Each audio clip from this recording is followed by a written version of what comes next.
Imagina una Europa derrumbándose entre guerras, inflación y autoritarismo. En ese escenario surge un economista decidido a defender la libertad individual cuando todos parecían rendirse: Ludwig von Mises. No era un político ni un agitador, sino un pensador incansable que veía en el mercado libre no solo un modelo económico, sino una defensa del ser humano frente al control del Estado. Mientras muchos buscaban soluciones en la planificación central, Mises sostenía algo revolucionario: la intervención mata la creatividad y sin libertad económica no hay libertad política. Su voz, que en los años 20 y 30 parecía solitaria, plantó las semillas del renacimiento liberal que cambiaría el pensamiento político de todo el siglo XX y parte del XXI. A comienzos del siglo XX, Viena era un hervidero de ideas. Allí, entre cafés y tertulias intelectuales, Mises lideraba una resistencia silenciosa. Su obra, La acción humana, no solo retó la teoría keynesiana emergente, sino que ofreció un marco sólido para entender cómo las decisiones individuales crean el orden social. Cada argumento suyo era un golpe contra el dogma de que el Estado podía planificar la vida mejor que la gente. Su convicción era casi obsesiva: la economía no es una máquina que se ajusta desde arriba, sino un proceso vivo nacido de millones de elecciones cotidianas. Ese pensamiento incubó un cambio profundo que más tarde inspiraría a toda una generación de economistas liberales, desde Hayek hasta Friedman. Durante la Primera Guerra Mundial, Mises sirvió en el ejército austrohúngaro, pero incluso en el frente llevaba libros en su mochila. Allí comprendió algo que marcaría toda su visión: los gobiernos, en nombre de la seguridad y la victoria, pueden destruir más riqueza de la que jamás lograrán crear. Esa experiencia de horror y miseria le reafirmó que solo una sociedad libre podría sostener la prosperidad y la paz. Al volver, encontró un país colapsado y una inflación desatada. Mientras otros justificaban el control estatal, Mises denunciaba que cada regulación añadida era una soga más sobre la capacidad del individuo para decidir. Su voz empezó a incomodar, pero también a despertar conciencias.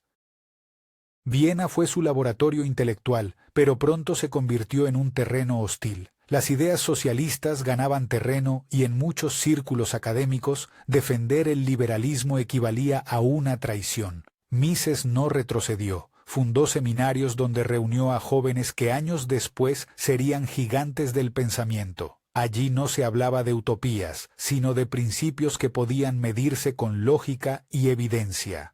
Las discusiones se extendían hasta la madrugada, desafiando a la ortodoxia dominante. Esa escuela, conocida luego como la Escuela Austriaca de Economía, se convirtió en el núcleo de un renacer teórico que años más tarde vibraría en universidades de todo el planeta. Mises había encendido una antorcha que cruzaría océanos. En 1934, ante el avance del nazismo, Mises abandonó Austria. Su biblioteca fue confiscada por el partido y sus manuscritos casi desaparecen. Escapó con pocas pertenencias, pero con una convicción intacta: las ideas podían sobrevivir donde los imperios caían. En Suiza y luego en Estados Unidos continuó su cruzada intelectual.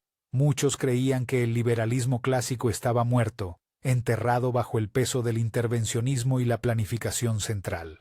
Sin embargo, Mises lo veía como un fénix dispuesto a renacer. En Nueva York comenzó a enseñar en un entorno académico que no siempre lo comprendía, pero que poco a poco se rendía ante su coherencia y rigor. Su influencia no se manifestó en grandes discursos políticos, sino en mentes jóvenes que absorberían su legado. Friedrich Hayek, su discípulo más célebre, llevaría esas ideas a la arena pública, ganando el Premio Nobel de Economía décadas después. Pero todo comenzó con Mises. Cada clase suya era un desafío a la complacencia intelectual.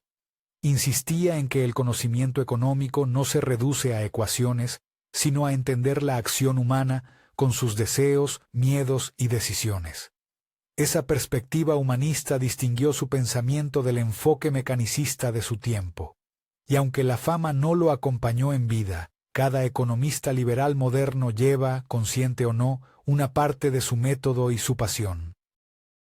Uno de los momentos más impactantes de su carrera fue su debate sobre el cálculo económico en el socialismo. Mientras los planificadores prometían eficiencia y justicia, Mises lanzó un anuncio devastador: sin precios libres es imposible saber qué producir, cuánto producir y para quién. Esa simple afirmación desmontaba la utopía de la planificación central. Su argumento era tan lógico que incluso pensadores socialistas reconocieron la profundidad de su crítica. Mientras otros economistas buscaban fórmulas, él apelaba al sentido común. Si los precios no surgen de las elecciones reales de las personas, todo el sistema se hunde en el caos. Fue una bomba intelectual que cambió para siempre la forma de entender la economía. Durante décadas, las ideas de Mises sobrevivieron en la periferia, mientras los gobiernos abrazaban el intervencionismo. Pero la historia dio un giro inesperado en los años 70. La inflación devoraba economías, los controles fallaban y el Estado no encontraba respuestas. En ese caos, economistas y políticos comenzaron a redescubrir los escritos de Mises. Su mensaje, antes incómodo, sonaba ahora profético. Planteaba que la libertad no era solo una cuestión moral, sino una condición práctica para que la economía funcionara. De pronto, su pensamiento volvió al centro del debate, impulsando el revival liberal que marcaría una nueva era en las políticas económicas mundiales. En América y Europa, líderes políticos inspirados indirectamente por sus ideas impulsaron reformas que devolvieron protagonismo a los mercados. Margaret Thatcher y Ronald Reagan, aunque no discípulos directos, aplicaron principios que podían rastrearse hasta Mises. Privatizaciones, reducción de controles y defensa del emprendimiento tenían raíces en esa lógica austroliberal. El liberalismo clásico se reinventaba, y muchos lo llamaron el milagro del mercado. No era magia, era el renacer de fundamentos que habían sido olvidados. El eco de Mises se escuchaba en think tanks, universidades y discursos. Lo que una vez fue marginal, ahora guiaba decisiones globales. El Fénix había alzado el vuelo.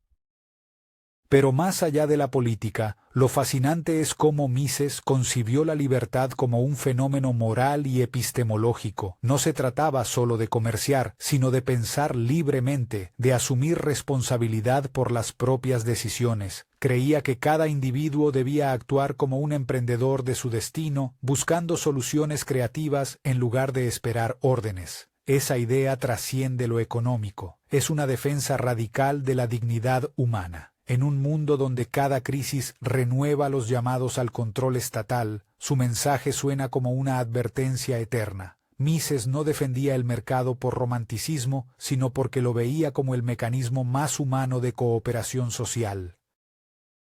Su visión del progreso era contraria al colectivismo dominante. Para Mises, los intentos de imponer igualdad por decreto acaban destruyendo la prosperidad que buscan proteger. Decía que el bienestar surge del dinamismo de millones de intercambios voluntarios, no de las promesas burocráticas. Esta idea, aunque sencilla, sigue siendo incendiaria en un tiempo que aún debate el papel del Estado.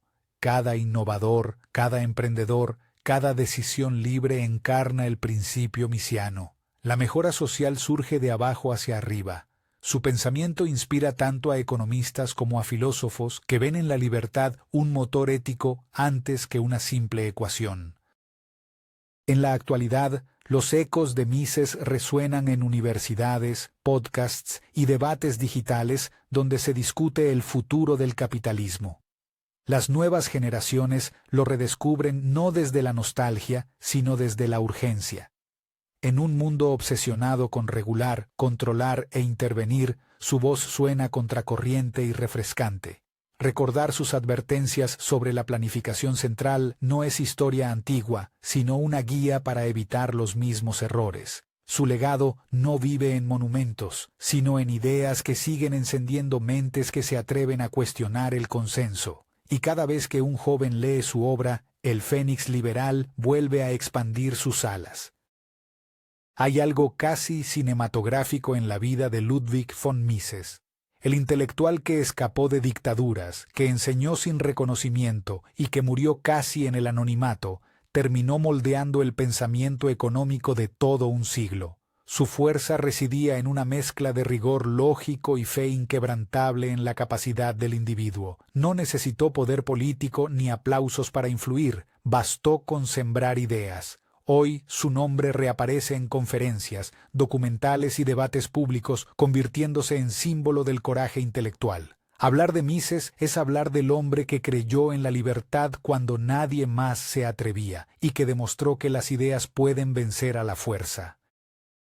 Quizás lo más sorprendente es cómo, en tiempos de incertidumbre, sus lecciones vuelven a cobrar sentido. Cada crisis económica revive el dilema entre control y libertad, y de nuevo las advertencias de Mises se vuelven relevantes. Nos recuerda que la prosperidad no se impone desde un despacho, sino que brota del ingenio humano cuando se le permite actuar. Ese mensaje, nacido hace más de un siglo, sigue desafiando a gobiernos, empresarios y ciudadanos. Mises, el pensador que vio más allá de su tiempo, no solo resucitó el liberalismo, lo convirtió en un movimiento vivo, capaz de reinventarse una y otra vez, como un fénix que se niega a morir.